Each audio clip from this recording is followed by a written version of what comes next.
Dallas Green is a musician, and he named his solo career City in Color because his name's Dallas, which is a city, and green's a color. So I heard that. I was like, that's really cool. What would mine be? Well, no Irish, no character, and then Irish country. There you go, Ireland. So character countries from, just changed my name to that.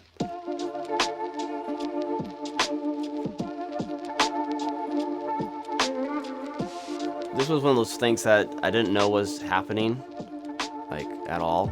I was like, oh, sweet, I'll pick up this craft that, like, people from, like, the 1800s knew really well, and now it's dead. And then you go on Instagram, start looking around, and it's, like, vibrant community of people making stuff.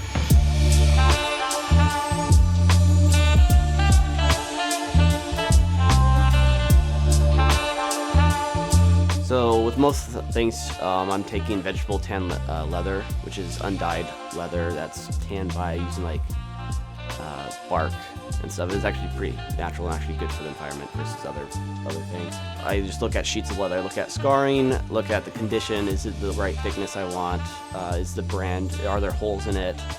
Is the flush side too fuzzy and too deep? And then I'll purchase that, whatever, bring it home. And then, like, making something, I will, like, say I'm making a Donovan wallet, I will place my pattern in a spot that either highlights this cool scarring or avoids all of it, and then, you know, use a scratch awl, mark it all out, cut it all out. If I dye it, I use a water-based dye, let it sit for, like, a day, come back to it, clean up all the edges, burnish them, make them shine, and then glue it all together and sew it by hand.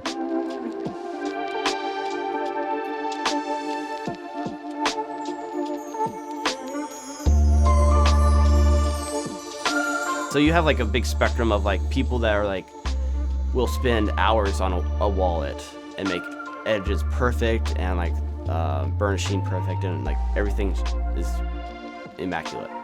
And then you have other guys that they don't spend as much time on each wallet because they're trying to bring the price down and make the process faster. So they'll have clicker dies and stuff that will cut everything out for them. They sew it either by machine or by hand pretty quick, and then they send it out the door. But that's still like leaps and bounds above like a Walmart wallet that you could own a wallet for the rest of your life if you take care of it versus like something that will last a couple of years.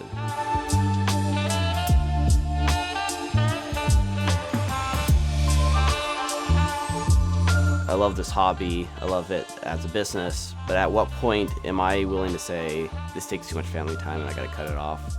And like, what is my attitude towards it? And then also like dealing with, like I already mentioned, like fake anxiety that I put around it that doesn't need to be there. Like, how do I deal with the internal things so that it is still enjoyable?